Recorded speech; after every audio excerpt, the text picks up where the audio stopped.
त्याखाली काय आहे याची कुणालाच कल्पना नाही. एवढी काम दुर्गरांनी हाती घेतली.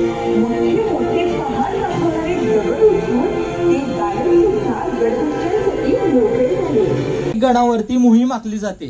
त्या मोहिमेअंतर्गत त्या भागातील जी तरुण मुलं आहेत, वयस्कर असतील, ज्यांना जमते गडावर यायला आणि कार्य करायला, ते सर्वजण येतात. तसेच धनगरवाड्यावरचे जे वस्तीतील मुलं आहेत त्यांना शाळेचं साहित्य वाटप असो, हिवाळ्यामध्ये त्यांना स्वेटर वाटप असो, असे अनेक कामं दुर्गवीर प्रतिष्ठान करते. पण आज मी इथे कशासाठी आलोय? एक महाराजांचा मावळा म्हणून तुमच्याशी गप्पा मारायला आलो.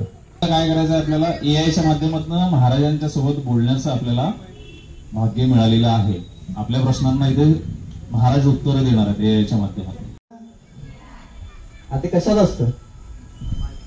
प्रत्येकाच्या मोबाईलमध्ये तशा प्रकारचं एक जादुई पुस्तक आपल्याला एका तंत्रज्ञानाच्या